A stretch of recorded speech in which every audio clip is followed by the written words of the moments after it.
Graça e paz, irmãos. É bom estarmos juntos, adorando o nome do Senhor Jesus.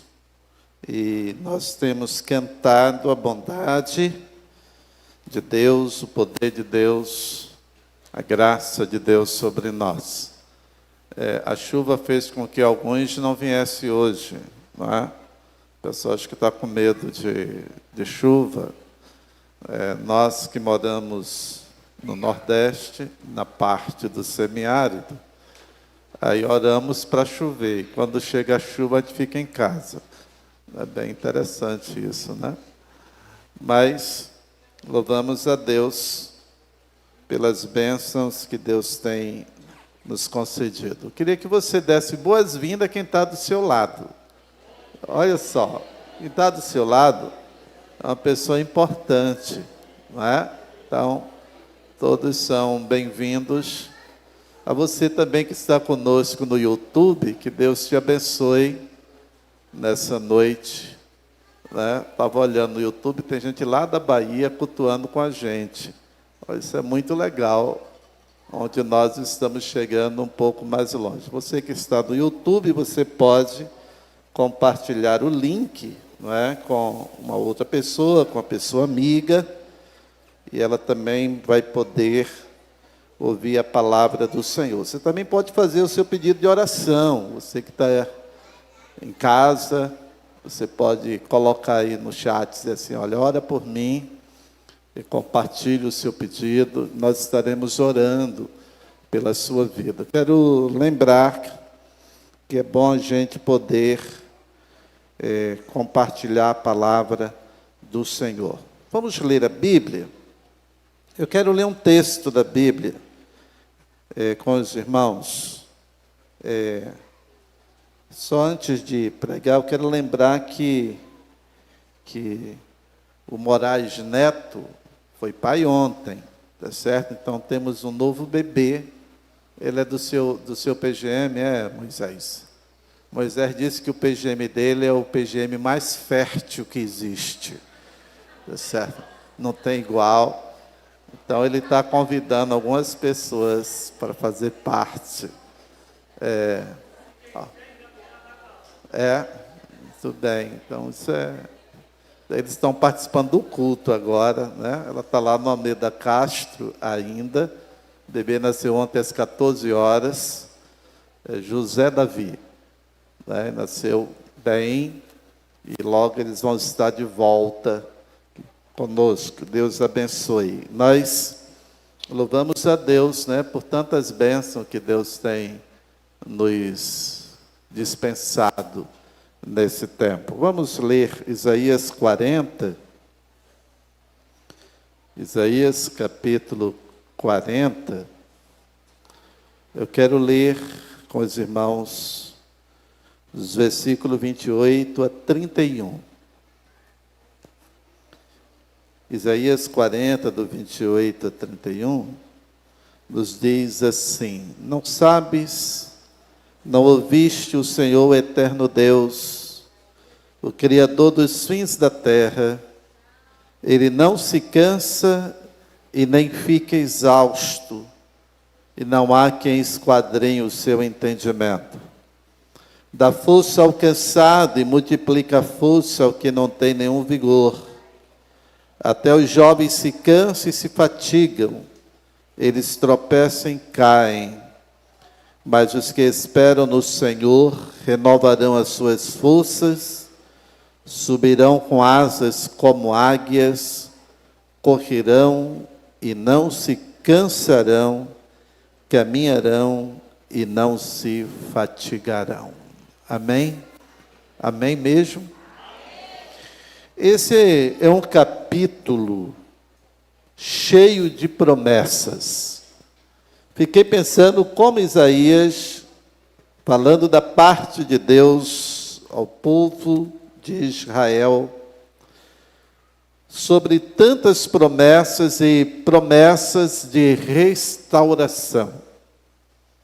Nós vivemos num tempo em que as pessoas estão exaustas, cansadas, desiludidas, em busca de solução para a vida. É impressionante, você pode ir no hospital, está cheio. Você vai numa clínica, está cheia. A clínica que fica aqui na rua, né, onde está o templo da nossa igreja, na quarta-feira você pode chegar às 10 da noite, ainda tem pessoas sendo atendidas. É impressionante como o ser humano tem carência de ajuda. Mas Isaías, nesse capítulo 40, ele nos apresenta uma palavra de alívio e esperança.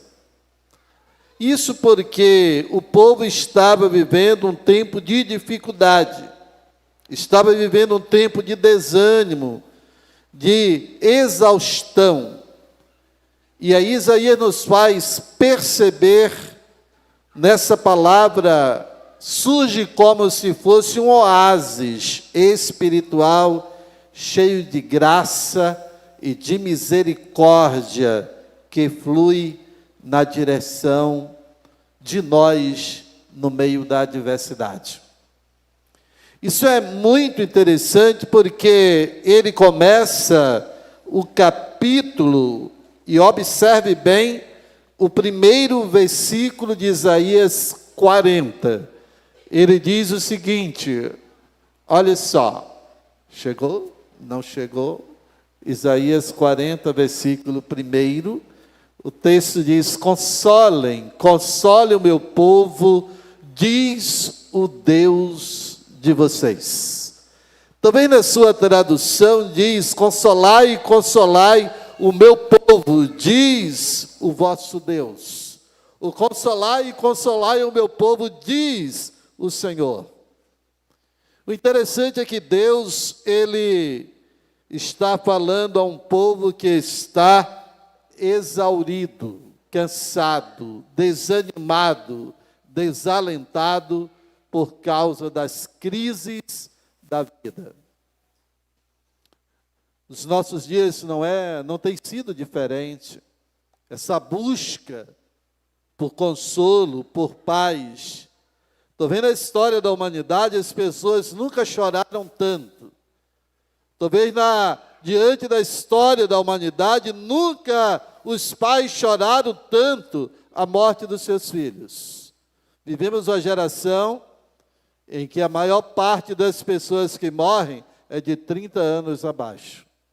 Todos os dias. Dezenas de vidas são ceifadas. E os seus pais choram a morte. Consolai é a palavra de Deus para um povo cansado, de coração aflito, e essa palavra chega como um bálsamo diante das aflições. E aí Deus nos faz algumas promessas. Promessas que nós precisamos olhar para Ele. Quando você olha uma promessa bíblica, a ideia é você olhar para quem está falando.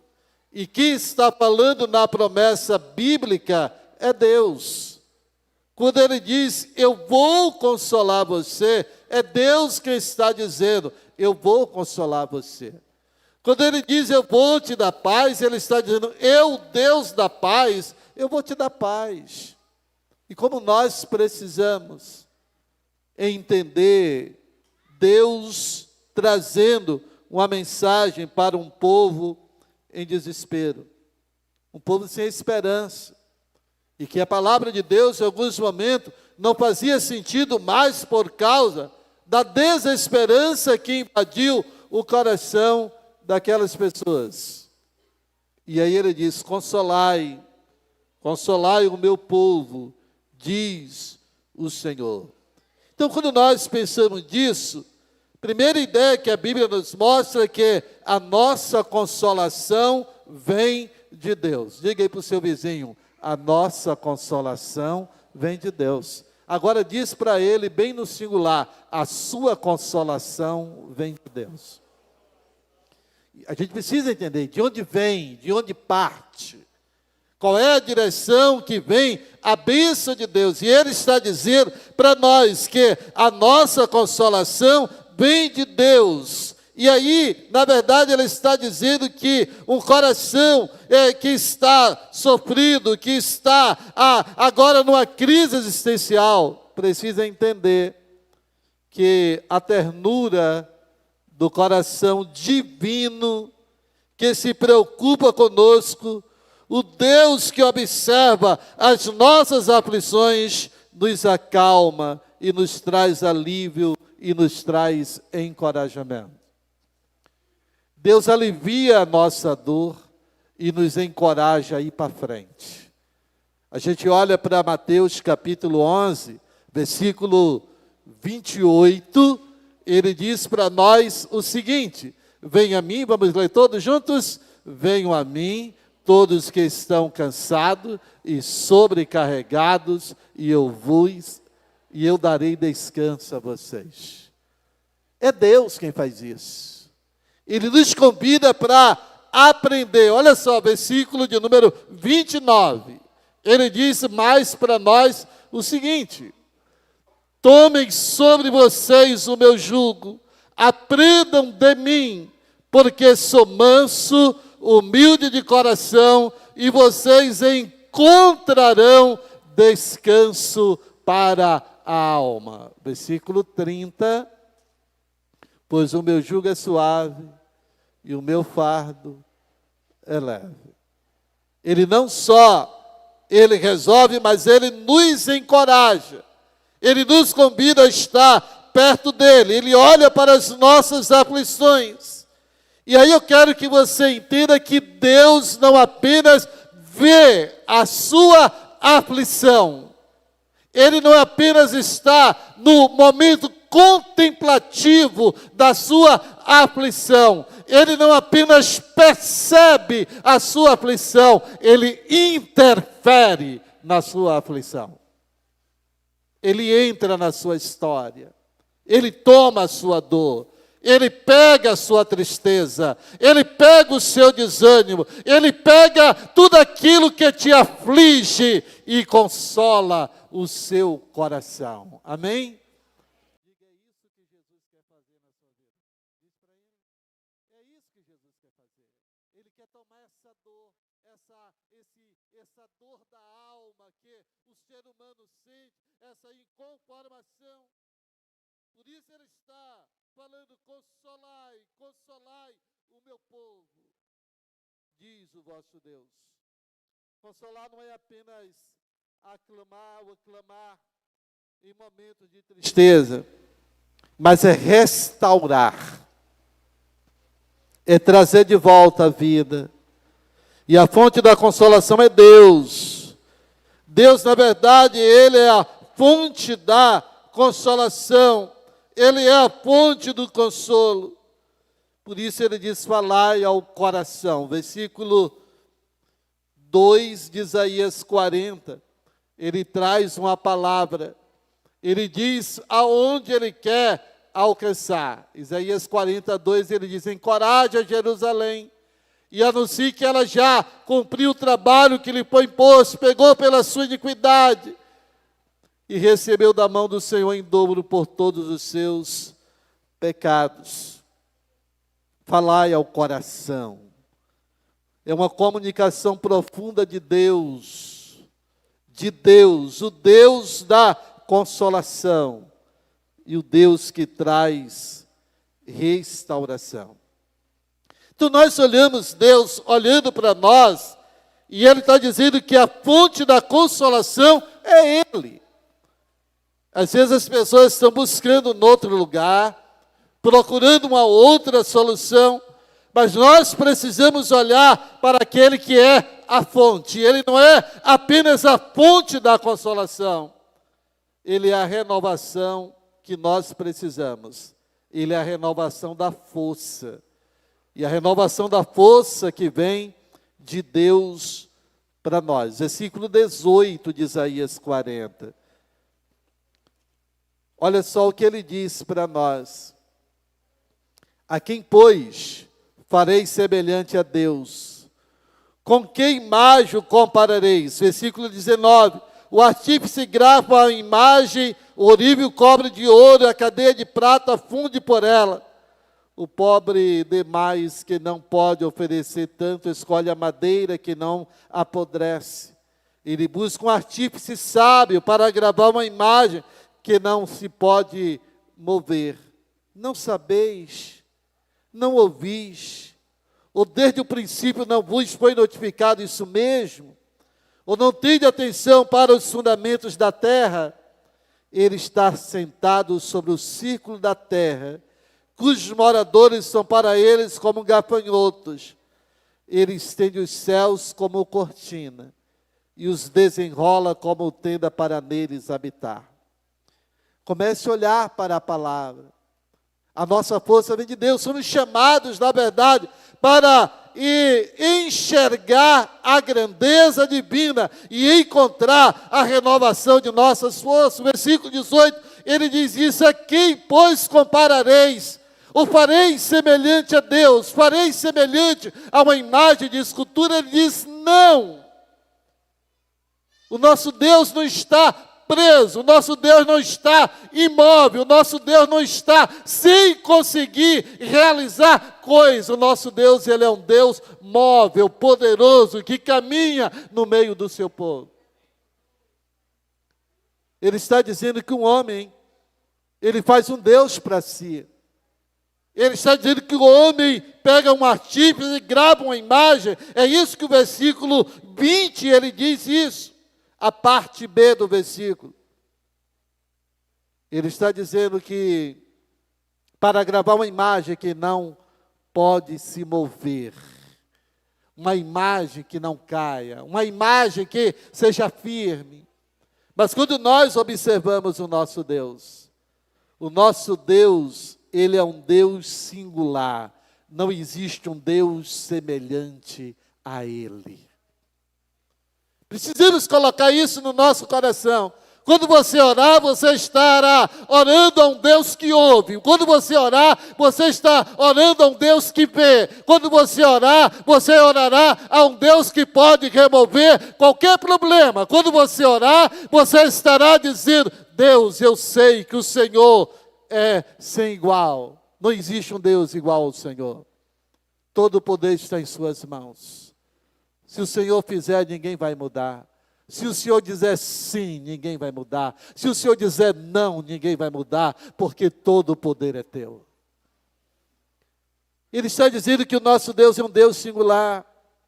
Deus não pode ser comparado a ídolos. É isso que o versículo 19 e 20 está dizendo. Você não pode comparar Deus a um ídolo. Você não pode comparar Deus a uma imagem. E aí a Bíblia, ela responde. João 4:24, ele diz, Deus é Espírito e importa que os verdadeiros adoradores o adorem em Espírito e em verdade. Deus é Espírito. Você não pode carregar Deus. Você não pode criar um Deus. Você não pode aparecer com Deus. Ele é um Deus incomparável. Ele tem vida própria, tem poder absoluto. O nosso Deus não é um Deus vulnerável. É um Deus poderoso. Quando a gente olha isso, ele está dizendo que a renovação da nossa força vem de Deus. E o profeta percebe isso, ele destaca a majestade de Deus. Versículo 22, ele diz, ele está assentado sobre o círculo da terra, cujos moradores são para ele como um gafanhoto. Ele estende os céus como cortina, e desenrola como tenda para neles habitar. Ele faz voltar ao nado os príncipes, e reduz a nada os juízes da terra. O nosso Deus, ele revela a sua majestade. Ele é o centro da criação. Quando nós olhamos esse Deus poderoso, nós somos frágeis, mas ele é poderoso. Isaías nos faz lembrar isso de uma forma muito clara, no versículo 24, ele diz, mal são plantados e semeados, mal se arraigou na terra e no seu tronco Deus sopra sobre eles e seca-se como um redemoinho e os leva como a palha. O nosso Deus é um Deus todo-poderoso. Isaías nos faz lembrar isso. Às vezes nós queremos que Deus seja do nosso jeito. Nós gostaríamos de ter um Deus que disséssemos a Ele, faça assim, e Ele faz. Vem para cá, e Ele vem. Vai ali, e Ele vai. Mas é o contrário, o soberano é Ele. Ele é o soberano, é Ele que tem o controle, é Ele que tem a chave, que abre e ninguém fecha, e fecha e ninguém abre. Ele é que tem o poder nas suas próprias mãos. A gente precisa entender que Deus é esse. É um Deus que cria do nada, que diz, haja luz e houve luz. É um Deus que manda criar e aparece. É um Deus que faz eu e você, que nos criou a sua imagem e semelhança para nos relacionarmos com Ele. Esse Deus poderoso quer habitar no seu coração. Ele quer caminhar com você. Ele quer andar com você. Ele quer que você o experimente todos os dias. Ele não é um Deus criado, Ele é um Deus criador. Querido, quando nós olhamos isso, Ele é um Deus incomparável. E aí, o profeta diz para nós que esse Deus não se cansa. Deus não se cansa. Já pensou se Deus se cansasse? Como seria se Deus hoje amanhecesse de mal-estar? Como seria? Se Deus resolvesse amanhecer de mau humor, como seria? Se Deus resolvesse amanhecer de dor de cabeça, como seria? Como se Deus resolvesse dizer assim, não estou disposto. Hoje o sol não vai aparecer porque eu não estou afim que ele apareça. Você já pensou nisso algum dia? Porque Ele está no controle de todas as coisas. Ele é soberano. Todo o universo anda segundo o curso dele. É isso que Isaías está dizendo, eu estou assentado sobre o globo da terra, eu controlo todas as coisas, a soberania é minha, e nós, seres criados por Ele, nós apenas desfrutamos dessa bênção. Por isso, o versículo 28, ele olha para nós, e diz assim, não sabes, não ouviste, o Senhor é o eterno Deus, o Criador dos fins da terra, Ele nem se cansa e nem fica exausto, e não há quem esquadrinhe o seu entendimento. Olha só, será que você não sabe? Nunca ouviu falar? O Senhor é o Deus eterno, o Criador de toda a terra. Ele não se cansa, nem fica exausto. A sua sabedoria é insondável. Você consegue se render a esse Deus? Porque Ele está no controle.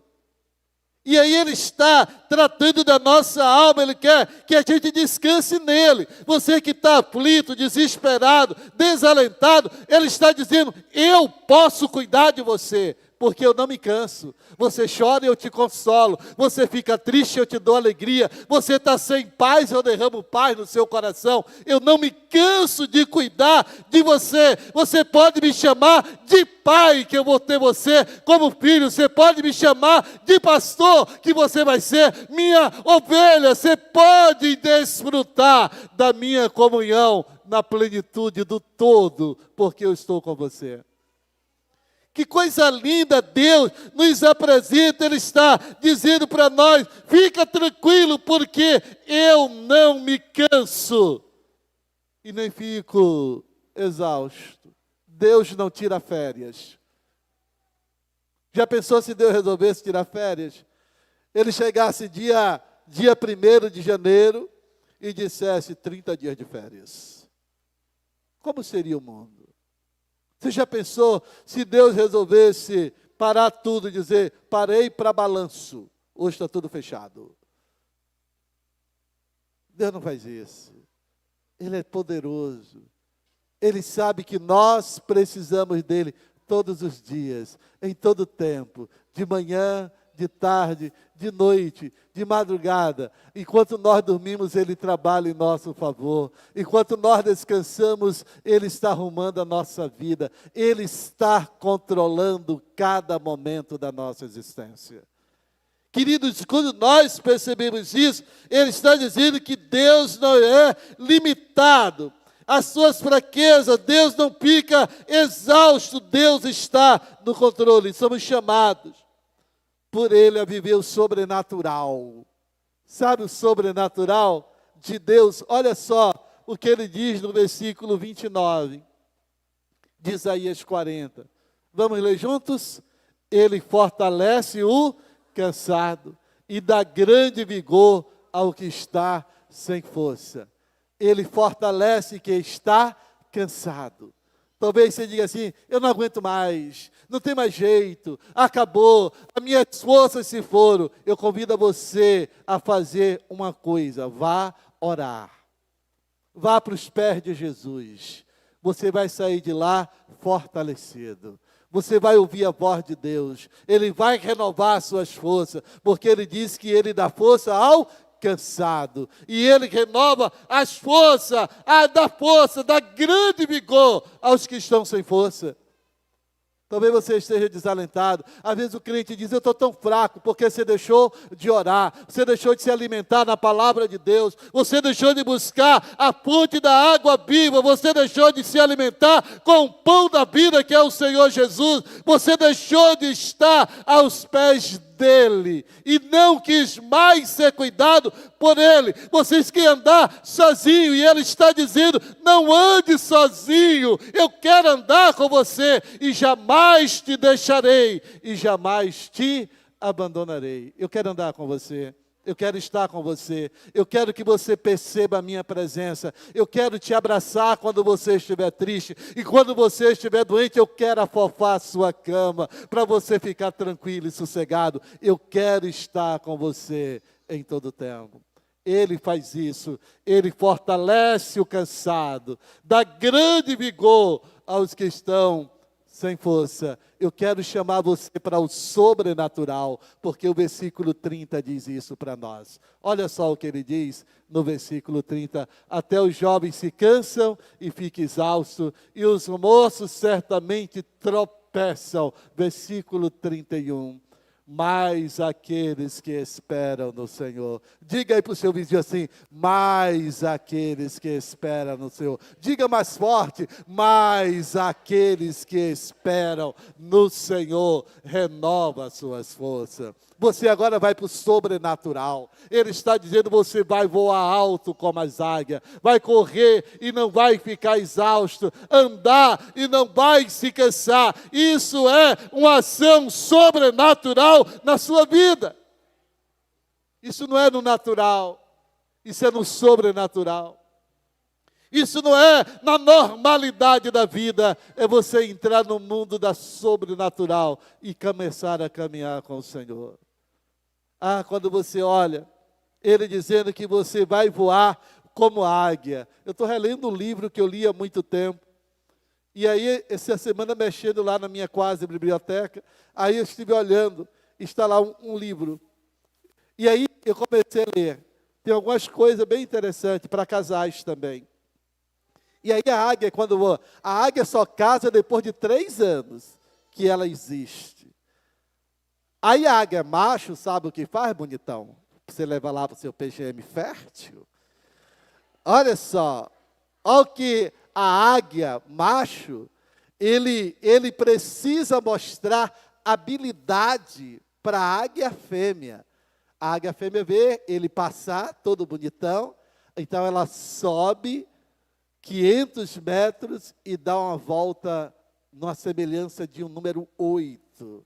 Sabe o que ele precisa fazer? Mais rápido do que ela, o número 8. Aí ela diz: coitado, ele acha que conseguiu. Ela desce, pega um pedaço de pau e vai até 3 mil metros de altura e solta. E ele tem que pegar antes que chegue no chão. Aí ele diz: que legal, está tudo certo. Ela diz: ainda não. Ela pega um mais pesado. e vai a 5.000 metros de altura e solta. E ele tem que pegar mais rápido. Você acha que acabou? Ela pega o mais pesado e vai a 6.000 metros de altura. E ele tem que ir a 6.000 metros, 6.500 metros. E ela solta. E ele tem que pegar. Se ele não pegar, ela diz, não presta para ser meu marido.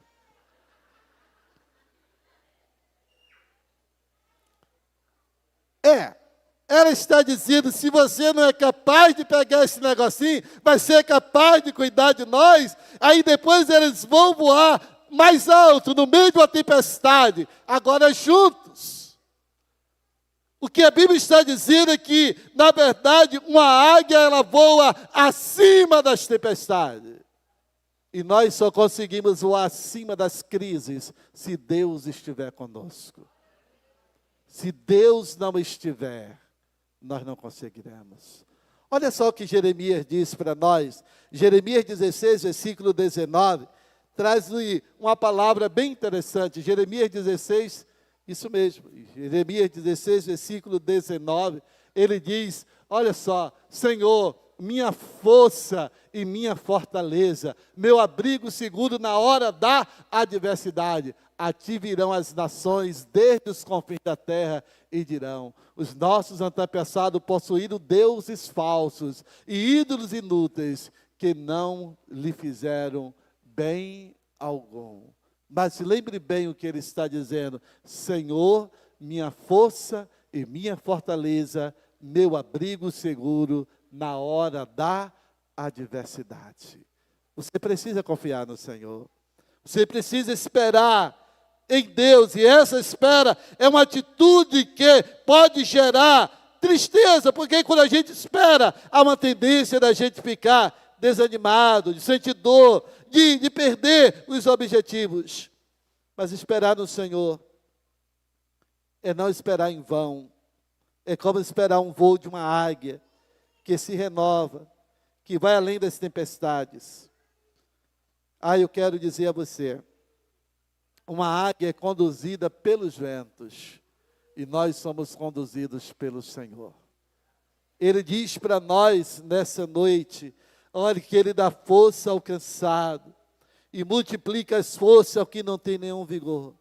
Até os jovens se cansam e se fatigam, eles tropeçam e caem, mas os que esperam no Senhor, mas os que esperam no Senhor, renovarão as suas forças, subirão com asas como águias, correrão e não se cansarão, caminharão e não se fatigarão. Precisamos aprender, caminhar com Ele. Deus começa esse texto dizendo, consolai o meu povo, porque o meu povo está cansado, aflito, precisando de ajuda. Talvez nessa noite você chegou aqui também assim, cansado, aflito, com a alma vazia, precisando dessa graça maravilhosa do Senhor Jesus. Você que está conosco no YouTube, quem sabe você está dizendo, como eu preciso de Deus. Nós precisamos de Deus. Deus nos convida a depender dEle. Eu quero nessa noite convidar você participar disso. Eu quero convidar você a entender essa graça maravilhosa. Eu quero orar com você. Deus soberano, nesse momento, Pai, queremos colocar diante do Senhor a nossa vida. Queremos colocar diante do Senhor o nosso ser, o nosso viver. Queremos dizer, Senhor, nós precisamos de Ti. Senhor, o Senhor pode aquietar o nosso coração. O Senhor pode tomar as nossas lutas, nossas fraquezas, nossas crises existenciais. O Senhor pode tomar, ó Deus, tudo aquilo que nos inquieta, que nos torna pessoas fracas e frágeis diante das lutas que o mundo nos apresenta. Mas nessa noite o Senhor está dizendo, eu quero consolar o seu coração. Então, Pai, consola os corações. O Senhor está dizendo, eu quero dar força ao cansado e multiplicar as forças àquele que não tem nenhum vigor. Então, Pai, faz isso nas vidas. Restaura as vidas. Ó Deus, começa a trabalhar nesses corações. Traz libertação. Pai, em nome de Jesus, quebra as cadeias que amarram. Tu diz que não existe um outro Deus como o Senhor. Queremos lembrar, Pai, que Tu não és um ídolo. Tu és o Criador e sustentador do universo. Tu não és um Deus criado, Tu és um Deus criador. Tu não és um Deus feito pelo homem, mas o Senhor fez o homem. Oh, Pai, nessa noite derrama graça sem medida nos corações. Faz a Tua graça fluir nos corações. Faz a Tua graça ser derramada de uma forma grande. Pai, começa a restaurar as vidas nesta noite. Começa, Pai, a fazer algo interessante, novo. Faz as pessoas perceberem que o Senhor é um Deus presente. Nessa noite quebra os laços, desfaz as amarras. Pai, nessa noite, Pai, gera uma nova vida, um novo começo. Faz isso, meu Deus, salva, liberta vidas nesta noite. O Senhor pode, e o Senhor tem falado aos corações. Então, meu Deus, em nome de Jesus, nós queremos que o Teu nome seja glorificado. Nós queremos que os milagres estejam acontecendo. Nós queremos, Pai, que essa graça esteja se manifestando nas vidas, porque Tu és Deus Todo-Poderoso. Por isso entregamos e colocamos em Tuas mãos, no nome de Jesus. Amém?